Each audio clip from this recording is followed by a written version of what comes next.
Hello, wonderful people. Welcome once again to my channel. Welcome to the space where we all learning how to move beyond things that have broken us in the past and moving into our wholeness and into fulfillment of our purpose and our destiny.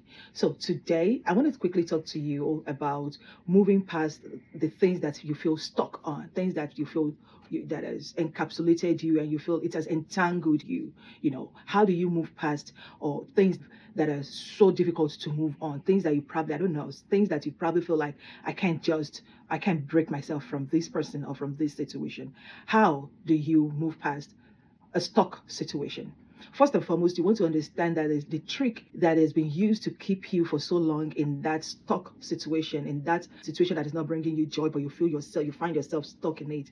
First and foremost, the trick of the enemy, the trick that they use most of the time is fear. It's fear. Before you can feel stuck in any situation, you have to remember that you walk into that relationship thinking it was a safe place. I want to believe that nobody out there sees danger and walk right into danger. No, nobody walks into danger knowing that it's a dangerous situation. Most of the time, the situation presents itself as the ideal situation, and you trust, that situation. In this case, we talk about relationship. You trust that partner. You give everything to them. They know everything about you. They know your weakness. They know your strength. Just like in the story of Samson and Delilah, Samson trusted. Delilah made Samson to trust in her completely. He had no reason. She gave him no reason to doubt her loyalty, anything about her. So that is the same way you probably find yourself in that stuck situation. You have been lured in and you believed in this person or people so much that you gave them your all. You gave them the access to you, the key to you, and they lock you in the house and they throw the key away, and now you're stuck. So one of the things they're going to put in your head is the fear that if you leave, or they may not tell you directly that if you leave, it may be insinuated that if you leave, you would be in danger of leaving. So, and nobody, like I said, nobody sees a dangerous situation and jump right into it, except you're in a survival mode. All right. So the first thing you want to try to assess carefully is how true is the fear that is being placed in my head or that has kept me going for so long. All right. So the moment you're able to decode the fear, in some case in a relationship, it could be fear of, oh, what will people say? My mom, my dad, my uncle, my aunties, my pastor, my this, my that. What will people say? If you're able to decode that and diffuse that, so to like, that's the word. If you're able to diffuse it and you're able to understand that their opinion does not necessarily matters in your freedom. They all thought you were in a good place. That's why they supported you up to this time. And you also pretend or portray to them that everything is okay. So once they realize the truth, and that's why I think if you listen to all my series, you hear me talking about the truth. Once you realize the truth and the truth is setting you free, there is no way that they would not support you. And if they choose not to support you, it's okay for them not to support you. But you understanding and knowing the reality of what you're in, you will find the support you're looking for somewhere else. I always tell people, you can never get from someone what they cannot give to you. You can't get from someone what they cannot give to you. If you're asking somebody for $1, if the person doesn't have $1 in their pocket, no matter how much you beg, except that person goes and gets it and then give to you, they can't give to you. So that support you're looking for from that family member, so to speak, you are not going to get it if they've already concluded in their mind that they're not going to give it to you and they do not have it to you. So what means is the perpetrator trying to put you under fear. They may want you to also believe that something is actually wrong with you, that you are actually the problem and not them. Remember, if you find yourself in a stuck situation, most of the time you have endured a lot of mental bullying, a lot of mental manipulation. And what they do most of the time, I'm going to talk to us sometimes later soon about narcissism. What they do sometimes is to change the narration of the story, is to manipulate how you see a scenario and play it in a careful way that it only favors them and shows you as the problem. And if you're so much focused on you want to be seen as the good person, most of the time you would never get out of it because the story is not going to be adding up to favor you yet. But if you're persistent and staying focused on yourself and telling yourself that I would not let this trap, keep me, I am going to break.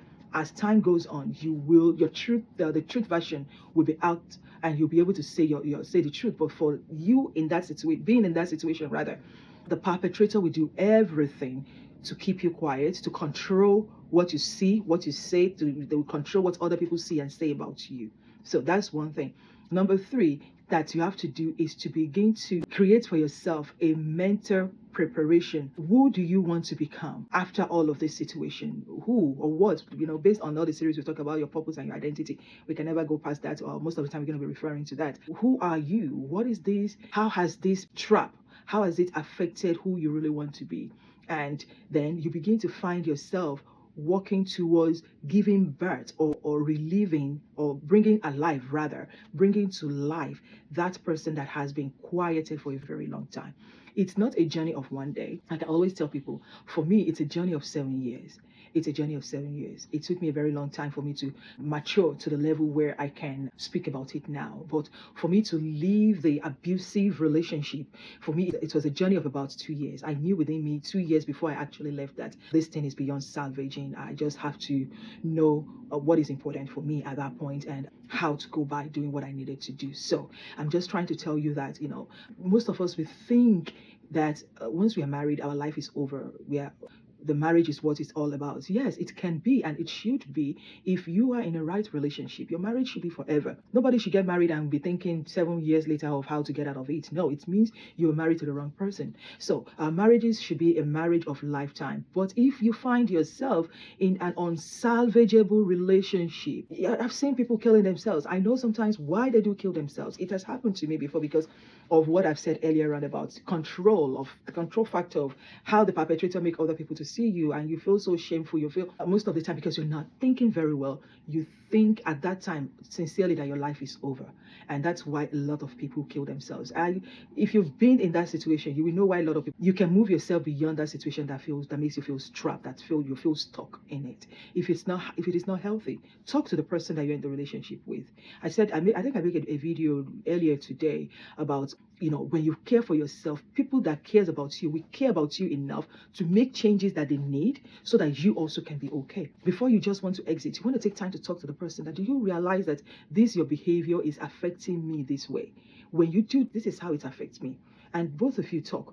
But if you keep receiving a pushback or a blame, like I slapped you because you said this, I don't mean to do it, anytime you say this, if they always justifying their behavior, their abusive behavior towards you, and they're not accepting responsibility, and there is no sign or hope for change, your life is worth much more. Your life is worth much more. Take your time to begin to find yourself. We can talk about, let us civilly separate for now and work on ourselves individually, then we can reconvey. What is very important is that you have to realize that before you become somebody's wife, you were somebody's daughter, or you are still someone's daughter. So being a wife is not just that's it. No, you have to be a wife to someone that knows who you are. And also, one of my videos talks about value. The value you place upon yourself is how other people will approach you. And if you don't place any value upon yourself, they may not see you as someone that is worth of that respect or that honor. So don't be afraid to place value on yourself. Don't be afraid to talk when you see yourself in a stuck situation. Don't be afraid to evaluate, and don't be afraid of the fear control they put around you. You can break all those limits if you trust yourself, if you work on yourself, if you're truthful with yourself. Do not lie to yourself about the situation. Do not let anybody lie to you about the situation. God bless you till I come your way next time for another tip. Yours sincerely, Bola Dale Gold. Have a wonderful day.